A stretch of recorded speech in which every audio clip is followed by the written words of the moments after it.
Here I cannot know anywhere. Señora, aquí vienen. And the 10 shadows darted towards them out of the shadows of the haystack, out of the straw stack. And as they came closer, Mary could see they weren't so much running as they were limping and struggling forward. And as they came close enough that the light from her home could shine on their faces, she could recognize the one in front. The one in front was Marco Zantini, their translator that had worked with them there in Pochica, with 9 other men, and all of them were bleeding. They had cuts on their heads, on their arms, on their backs. And as they limped up, they said to her, "We have come from Colana. We have run through the dark these 15 miles. There's mobs in Colana. They are very angry." The mobs had gotten so upset under the influence of Infierno's pushing and manipulation, and of course all the free alcohol that they could get, that they had gone and attacked the new house that the people had built for Grant Beans. Remember this? That happened yesterday.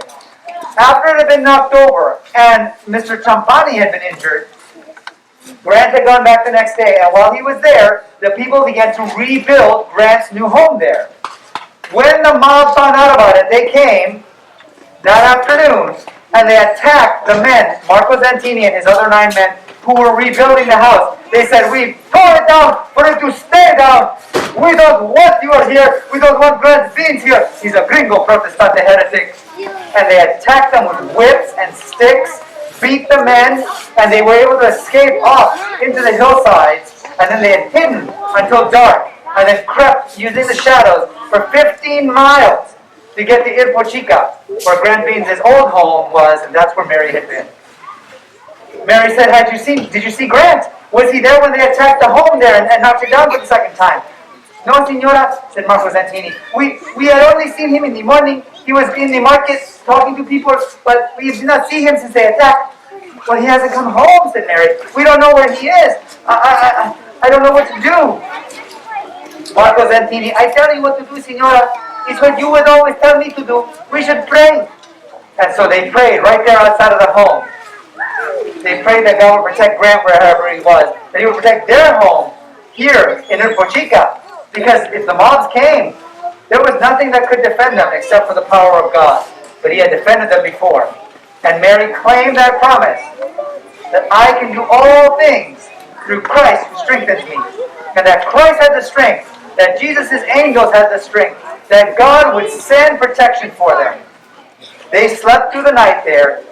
Mary, Martin on the floor, Marco Zantini on the floor, 9 other men all on the floor, bandaged up as best as they could from the wounds that Mary had treated. And the following morning, Mary woke up hoping that maybe Grant would be there. But he wasn't. She started making breakfast for the men, and then she heard hoofbeats. She looked out, and there came Grant riding down the road from Colana on a horse. He pulled up.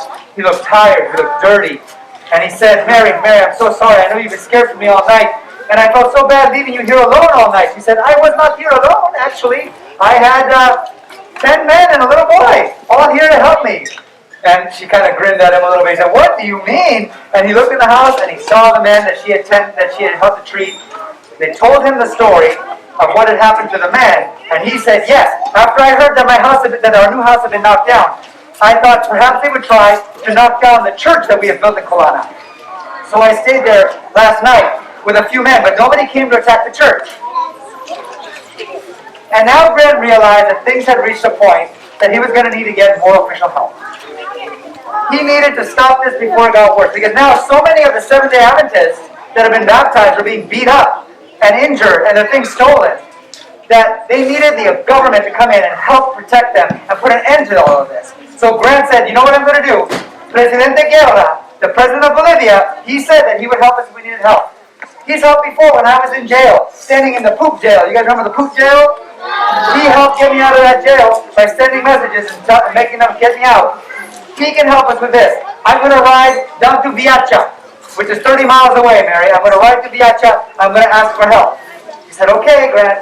I trust that this will work, that God will be with you, and that He'll protect you on the way there and back." He told Mary, "Mary, you wait here. Don't let anybody into the house except for the Seventh-day Adventists that we trust." and I'll come back as soon as I can. Grant jumped on his horse, rode 30 miles to Viacha. And when he got there, he went to the telegraph office. He sent a telegram over to President Paul of the mission conference. And within about an hour, he had a message back. And it just said, Presidente Guerra says, go to the fort. There was a fort, a small fort there in Viacha with soldiers. It was an outpost of the Bolivian army.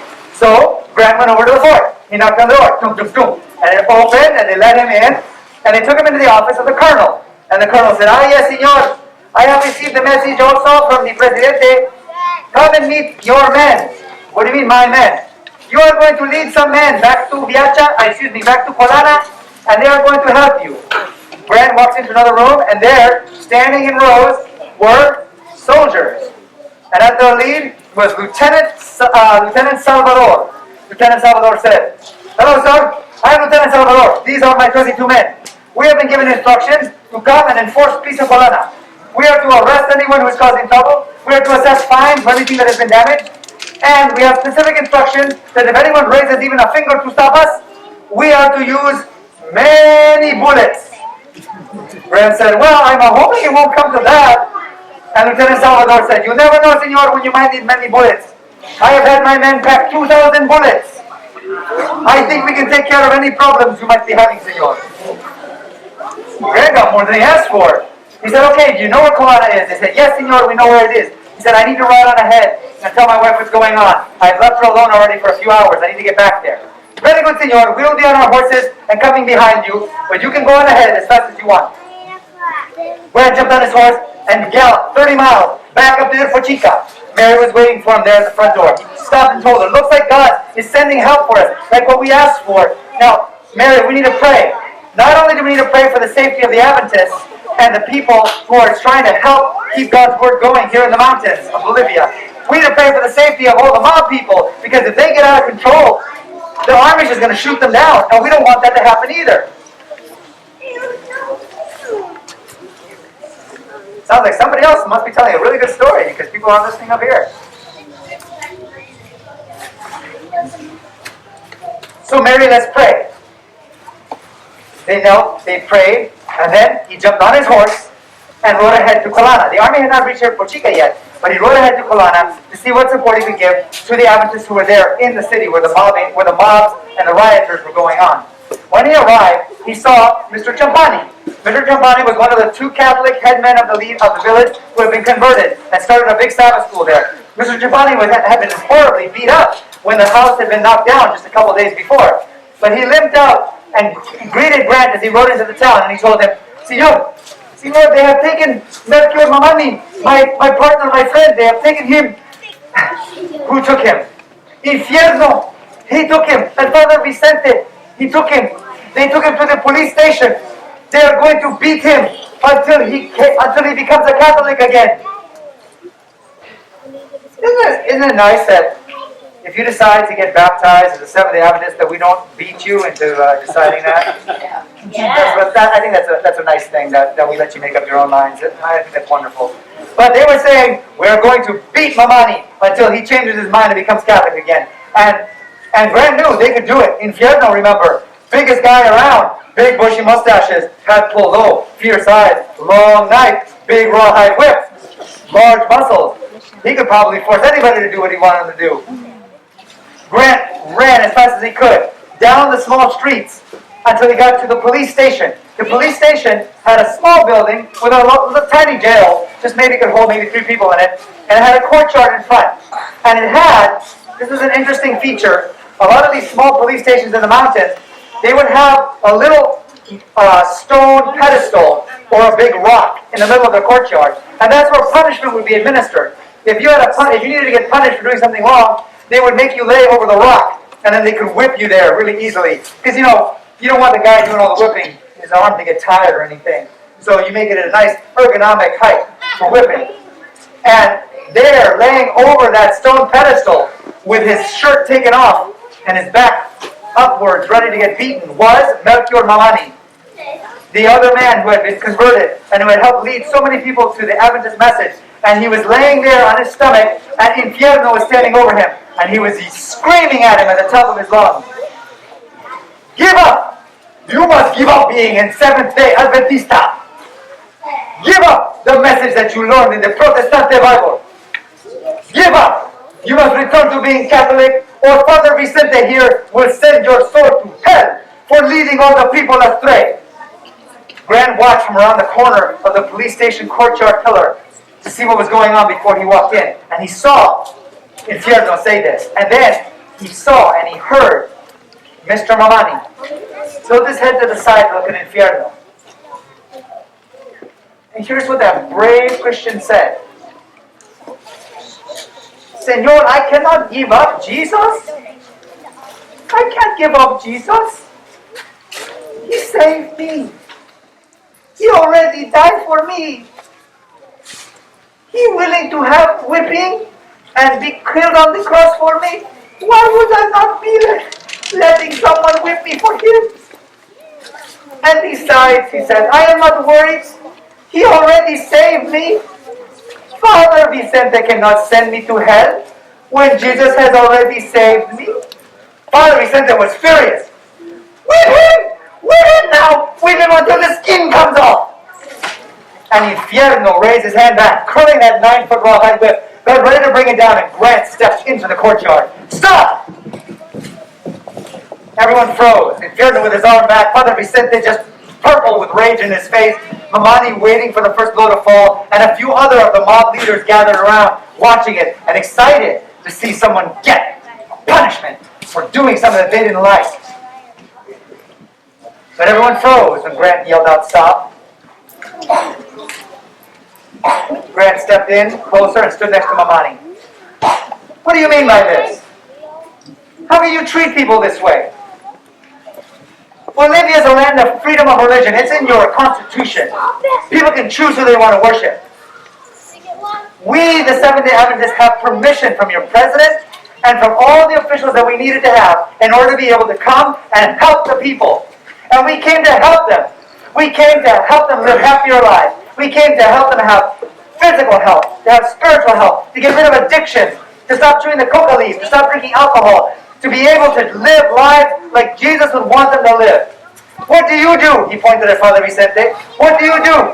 But give them alcohol, make them drunk, make them become mobs, and go off rioting because of the lies that you tell. Father Vicente said, oh no, Senor, I do not do that. I just happen to be here right now. I'm not involved. Infierno said, you don't tell me what to do. I can whip this man if I want to. He has been making people destroy our saints. Yes, that's what he does. They go around, they chop the heads off of the saints. And they push over our special sacred places. I can beat him for that. You cannot stop me. And he raised his arm again with the rawhide whip. Grant didn't know if he was going to whip Mamani, if he was going to whip Grant. Grant didn't know if he should try to dive for cover, lay on top of Mamani. What should he do? But then a sound. The sound of horses, not just one horse, but about 25 horses riding into the village. And Infierno said, what is that?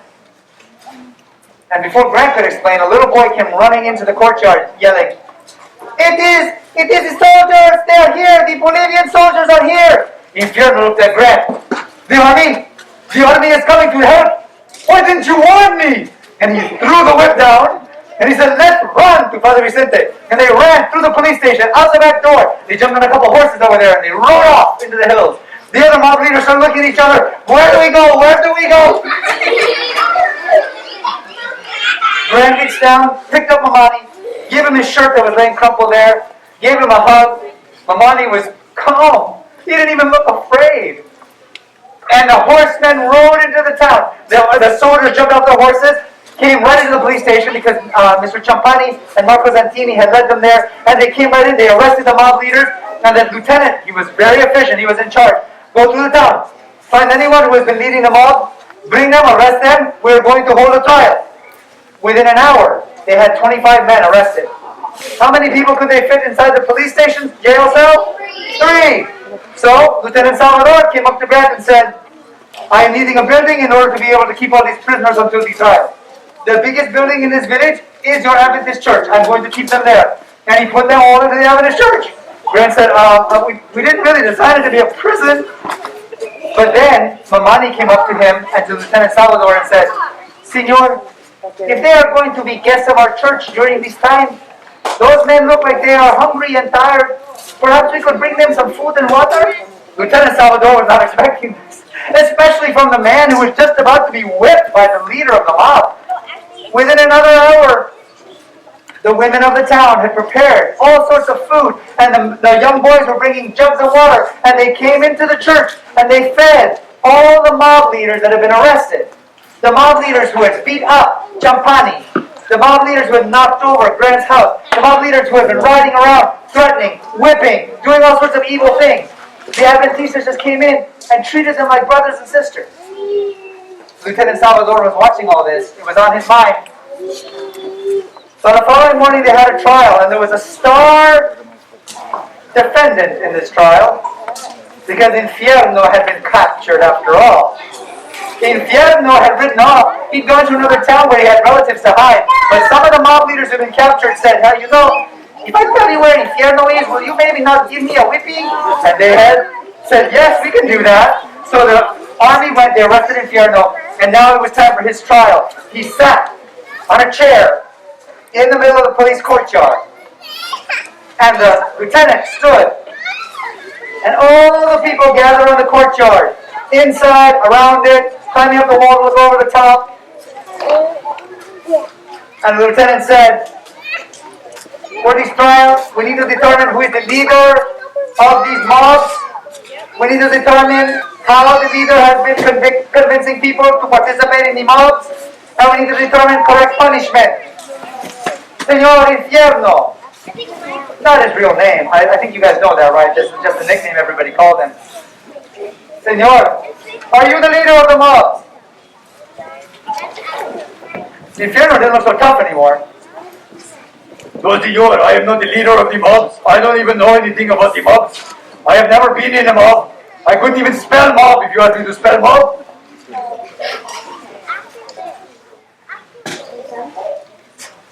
Other mob members, is this man your leader? Si, Señor, he is the leader of our mob. If you lie to me again, Infierno, you will receive 30 lashings on the stone pedestal. Now we've established you are the leader of the mob, Infierno. Where do you get the alcohol that the people become drunk on and then they join your mob? I get it from the man who sells the alcohol in the village. You do. Enough alcohol for all the people in the town. You do.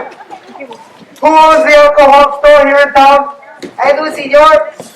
Does this man ever come to you and buy many, many bottles of alcohol? No, Senor. Not in a long time, Senor. I sell him sometimes one bottle a week. With one bottle a week, are you able to make everyone in town drunk? No, Senor. What did I say would happen to you if you lied to me? I said you'd get a whipping. No more lies. I need one more answer. You said that Mamani was chopping off the heads of saints and making people do that as well.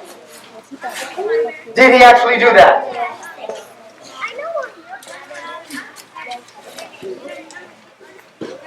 Yes, Senor. He chopped off the heads of the saints. Has anyone else here in the courtyard ever seen Mamani chop the head of a saint or tell someone to do it?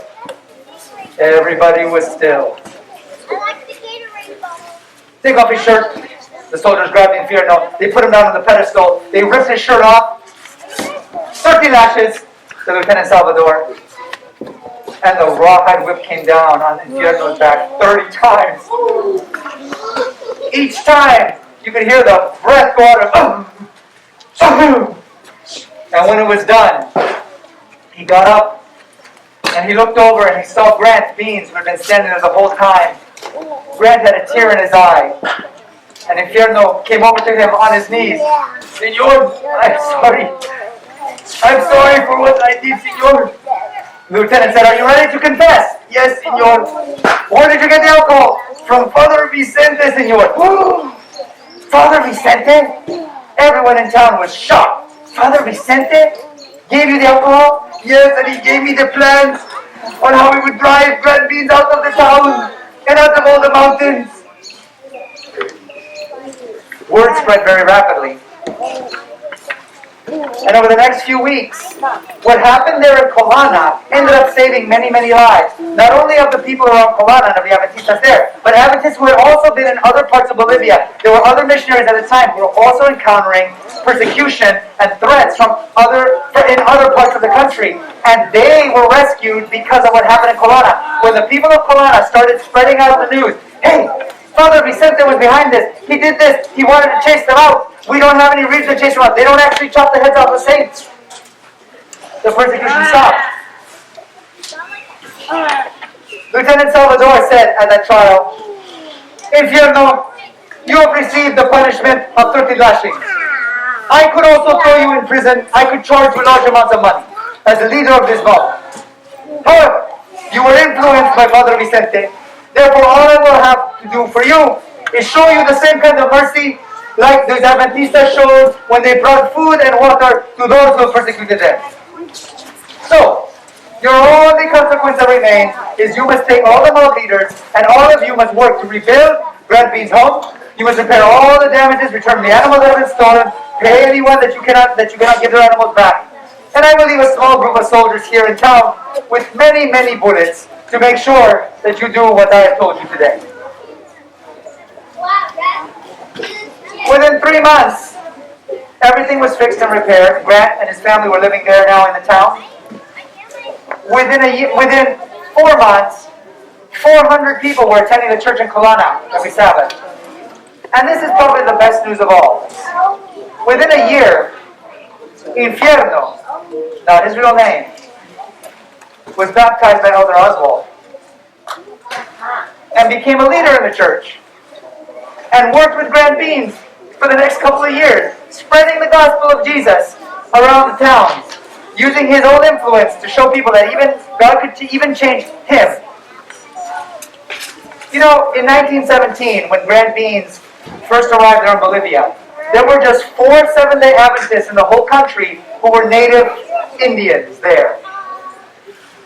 When Grand Beans came back to Bolivia 55 years later in the year 1972 to visit the churches and the communities of Ilpochica, Colana, Viacha, he found out that now, amongst the whole native Indian population of Bolivia, there were 24,000 Indians who were Seventh-day Adventists. There were more Indian Seventh-day Adventists than there were Protestants in all the other churches and denominations of Bolivia. And Grant and Mary stood there in the mountains that day, 55 years after the events that we have told this week. And they were able to stand together looking out over the mountains that surrounded La Paz and Viacha, the mountains in which they had labored, in which they had suffered. And they were able to say to each other, claiming the promises of God, in all these things we are more than conquerors through Him who loved us. And they were able to claim that promise and see the paying off of that promise. I can do all things through Christ who strengthens me. And they could sing with the voices of many, many of their Indian brothers and sisters there in the church. Well, you can sing with me right now. Anywhere with Jesus I can safely go. Anywhere He leads me in this world below. Anywhere without Him dearest joys would fade. Anywhere with Jesus I am not afraid. Anywhere, fear I cannot know. Anywhere with Jesus I can safely go. Thank you for giving me your attention for these stories. It's been a pleasure talking to you this year. I love you guys. Happy Sabbath.